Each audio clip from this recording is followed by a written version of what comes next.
Hello and welcome to Economic Forum, a program where we discuss various issues affecting our economy in Zimbabwe. These can be issues to do with agriculture, with infrastructure development, religion, education, or information technology, even human capital. We discuss them here in order to see how our economy is affected by those things. My name is John Masuku. The Zimbabwean economy is largely informal and it currently stands at over 60%. In fact, there are many people who have gone into vending, especially after they leave formal employment. They have to find something that they want to do. And some even begin that kind of activity while they are still working in order to supplement their income. And it is in that light that today we've invited Samuel Wadzai, who is an informal economy analyst, who is going to be talking about these issues, in particular the role of vendors in our economy. Samuel, welcome to Economic Forum. Thank you so much for having me today. At times, you want to clarify the difference between vendors and SMEs. Are they one and the same thing? Not really, but I can say that they are part of the informal economy. So the informal economy is broad, is very big. So it includes street vendors, it includes SMEs, it includes market vendors, it includes cross-border traders, your domestic workers. So it's that broad. That's why the International Labour Organization expanded the definition of the informal sector to include workers that are not necessarily regulated or that are not necessarily working from spaces that are recognized by local authorities or even by bylaws, because it's a broad sector. And where do you come in as an informal economy analyst? You actually look at the social and economic issues. What about them? What are you looking at in your role? Okay, so we are looking at how we can integrate them to become players in the national economy. Other countries managed to put in place legislative frameworks that recognize informal economy workers. We are in that process as a country. We would like also just to recognize the efforts so far just being done by our government through the Ministry of Labour, Public Service, Labour and Social Welfare, the way they are developing what is called the formalization strategy for Zimbabwe. And the aim is to ensure that informal economy workers are part and parcel of the broader economy. And this falls in line with the vision of the country to ensure that we continue to embrace formalization, we continue to embrace those that are not formally employed, because over 60%, the statistic that you have given, over 60% of the population is surviving through the informal economy. So we need to ensure that there are policies that support their growth. We move towards financial inclusion, so that when we are even crafting our budgets as a country, we have them in mind. When we are developing our infrastructure, building the markets where they are operating from, we have got resources set aside to support them. So as an expert, what we do is try to simplify for the government, to simplify for local authorities through best practices, what other countries have managed to do, to ensure that players in the informal economy are incorporated in the broader economy.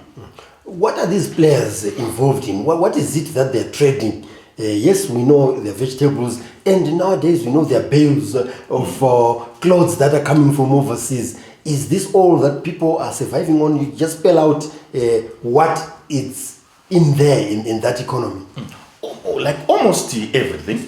Of course, I don't want they run the risk of including illegal substances. Yes. But I'm saying everything because that's why it is called an economy, informal economy. So your merchandise, your food, your beverages, agricultural produce, everywhere, like the value chain, the proper value chain, where you have informal economy players being part and parcel of the value chain. Yeah. Yes, actually, you mentioned a very important point, that as that kind of business is carried out, it's important that people do not go for illegal Absolutely. activity. Say something about Absolutely, because as an organization, we believe that it's important that we protect our environment.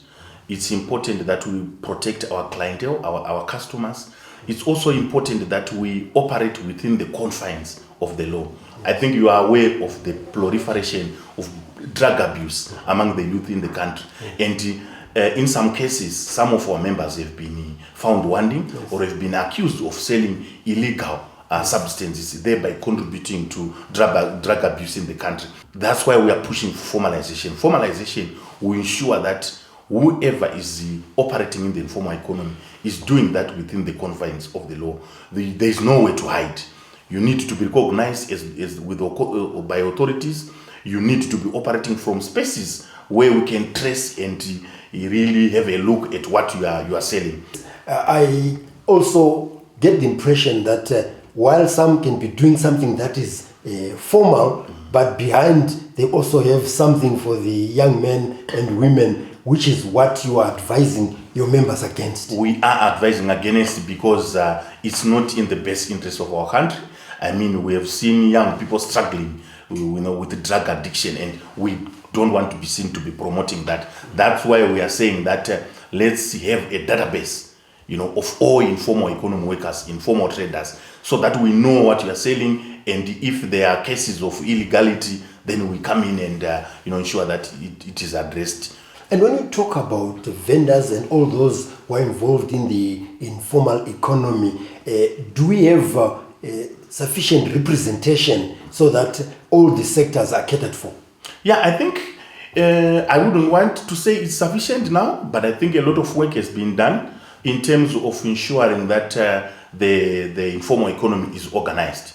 That's why we have organizations such as some of the organizations that I work with, where we are basically trying to organize them so that when we are approaching authorities, when we are approaching the government, when we are approaching policymakers, we are doing that from a united point of view. We are speaking with one voice. We are able to package the challenges that we are seeing. We are able to package the alternatives that we are proposing to them in a united point of view, so that you stand a better chance of being listened to when you are speaking with one voice. We said we are over 60% of the population. That's big.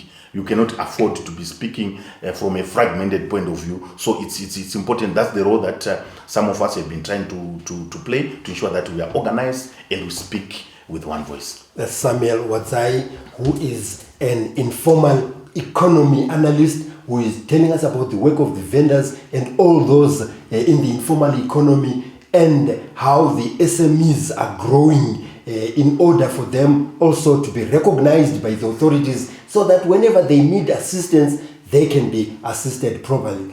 So join us in the second segment of Economic Forum.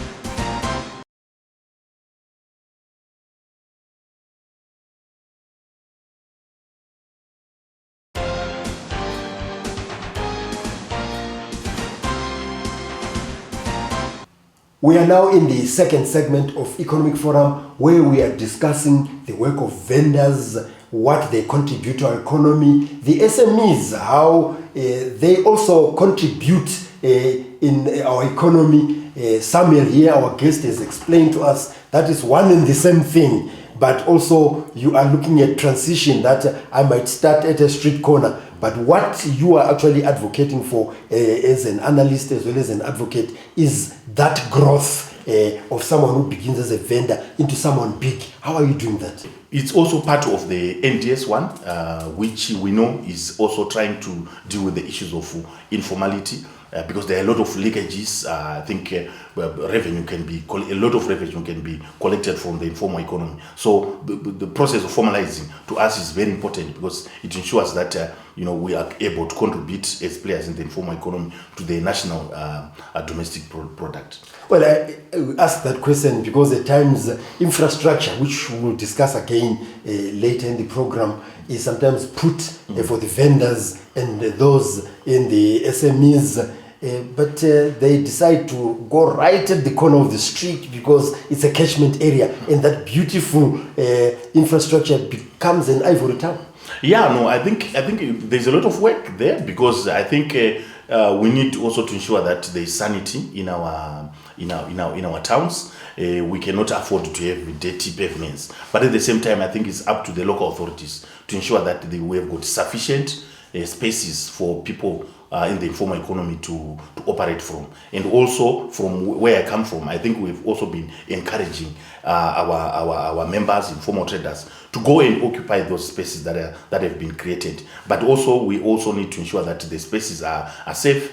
We have got all the facilities, water, all the ablution facilities, because I think we have seen the proliferation of dangerous diseases, cholera, typhoid, and so on. And we don't want a situation where workers in the informal economy can end up being accused of spreading those diseases. So when we build those markets, it's very important that local authorities ensure that we have good water, so that we don't end up spreading diseases. And I know, from the conversations that I have been having with workers in the informal economy, your street vendors, your cross-border traders, a lot of them, they are prepared to go and work in the markets that we have been built. But also the issue of consulting, when you are creating a market, when you are building a market, it's very important to ensure that you reach out to the street vendors, you reach out to the cross-border traders, so that they know that this a particular market is being built, so that if there are improvements that needs to be done, then those improvements can be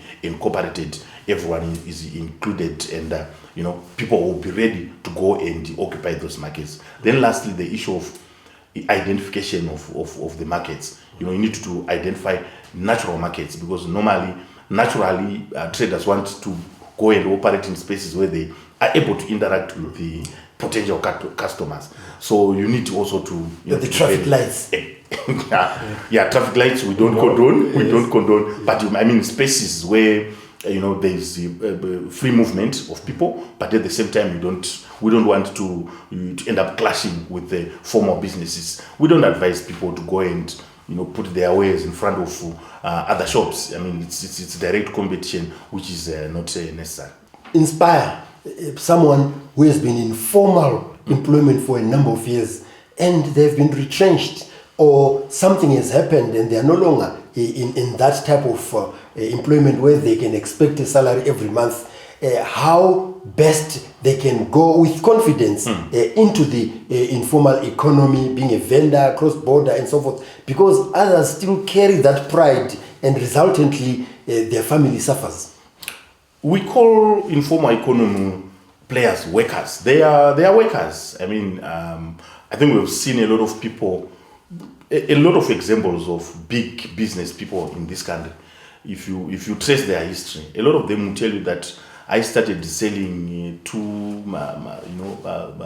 Mabero, but they ended up big people and creating a lot of employment. So there's nothing, there's nothing bad about trying the informal economy, because we have seen that there are a lot of opportunities. But it takes two to tango. It's also important that, especially local authorities should create an environment where informal economy workers are able to thrive.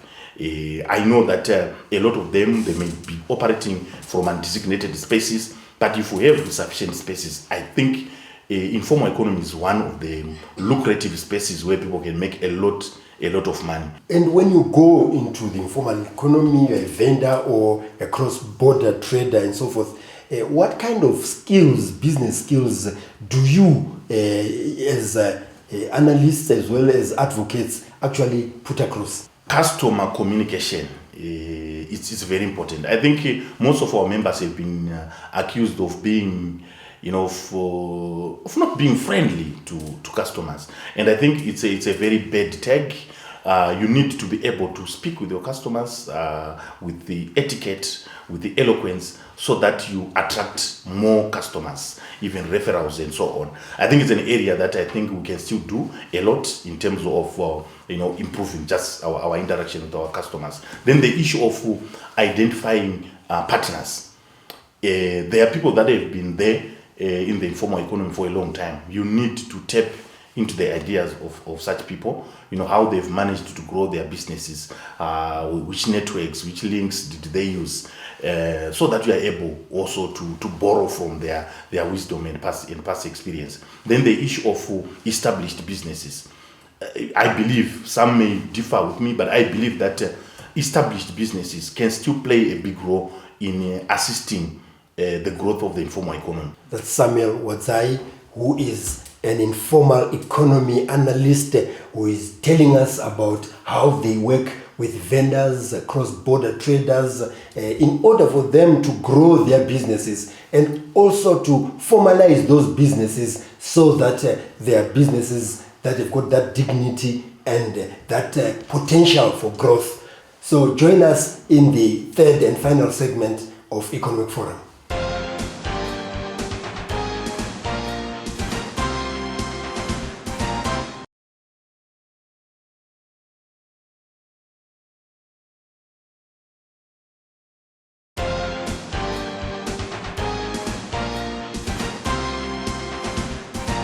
We are now in the third and final segment of Economic Forum, where today we are discussing vending, SMEs, the informal sector in general, with our guest here, who is Samuel Wadzai, an informal economy analyst. One of the things that people will try to evade is taxation. How do you ensure that those you capacitate actually see the importance of taxation, even if they are vendors or they are in the informal economy? It's very important to embrace taxation, because that's the only way that we can grow as players in the informal economy. We need to be taxed so that the little that we are earning is protected somewhere and is used for our own personal and the organizational growth. But again, still on that, we also need to ensure that whatever is collected by local authorities is protected. And we have had cases where money is collected, but at the end it's not being used to uplift the status of the players in the sector. So what we've been calling for is to ensure that we put in place watertight systems to protect the money that we have been collected, and ensure that there is transparency in terms of how it is going to be used in the future. But personally, I don't think there's anything wrong with the players in the informal economy being taxed. So the SME sector has been meeting with local authorities in order for policies to be launched or defined in different cities. And quite recently, you also met the city of Harare in launching the SME policies, and a lot of your vendors and cross-border traders were there. Tell us about the importance of these policies. What is it that is embraced in these policies, and what came about at this launch? Very important, because, like I said, you need to be organized first. And I think what this policy is doing is to ensure that the informal economy of Harare is organized. And how is it organized? You have got representatives from the associations that work with the informal economy. We have got over the various departments, the Harare City Council. We have got even government agencies being part and parcel of the rollout of all the interventions that the Harare City Council will be embarking on. That's for the Harare City Council, but yes, you have also done it in other cities like Bulawayo. Yes. And you want to do it nationwide. Yes, exactly, because the idea really is to ensure that the sector is formalized. It's part and parcel of the formalization agenda to have policies, because the policies that are there right now are not policies really, but most local authorities are working through the bylaws, and these bylaws were crafted way just after independence. I think in the case of Harare, 1985, I think, if I'm not mistaken, and they've been improving them here and there. But with the policy, we are saying we will now have a comprehensive set of guidelines in terms of how the informal economy should be governed. And I think it's important because you talked about taxation. It should be clearly spelled out in those policies. Say, if money is collected, how is it going to be used? For example, if you look in the example of the Harare City Council policy that they launched, they are talking about a fund, creation of a fund, Yes, Yes. a revolving fund. A revolving fund, yes. Tell us more about that. So the revolving fund is it's also going to include some banks. I think about 3 or so banks were part and parcel of the launch. They are going also to be working with the Harare City Council just to ensure that the money is protected. It's a revolving fund to build the capacities of workers in the informal economy, to ensure that we have got money to build their businesses. Someone gave an example of the situation that we got into when COVID-19 came. Issues of social protection, that workers in the informal economy were left exposed. Because they were told to go and stay at home. You can't come to work because there was a lockdown. But if we have such a fund, you will then be able to use those resources to protect the livelihoods of workers that are in the informal economy. So it will be part of a social protection system. Issues of financial inclusion, trainings, capacity development, basic business management, they will be catered for through that revolving fund.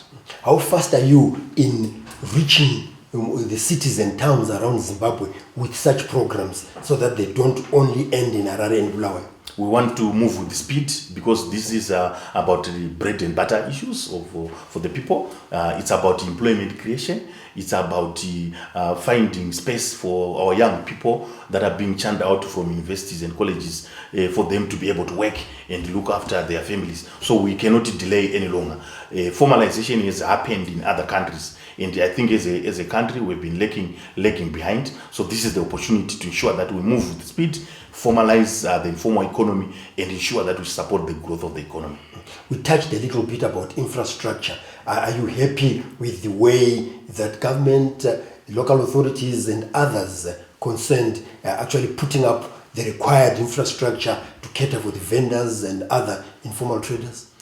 A lot still needs to be done. I don't want to disregard the efforts that we are seeing. There are a lot of efforts, but I think a lot can still be done because I precisely believe that the reason why we continue to see people operating in designated spaces, it's because we don't have enough space for people to go and operate in designated spaces. So if local authorities move with the speed, if they actualize these policies that they are putting in place and build infrastructure, I think it will go a long way in improving even the relationship between vendors and the municipal police will improve because people will have designated spaces to operate from. So a lot needs to be done, but we don't want to disregard the efforts that we've been seeing lately.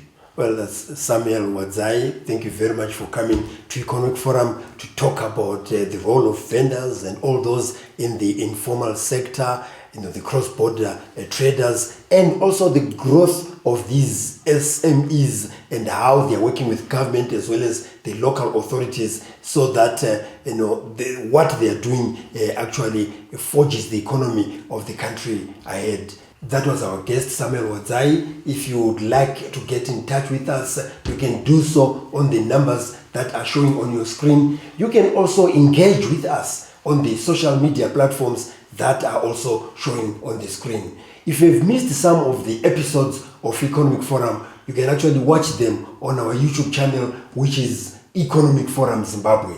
So on behalf of Samuel Wadzai, who is an informal economy analyst, giving us a lot of expertise there about vendors and the informal economy in general, as well as the production team. This is John Masugu wishing you happy viewing.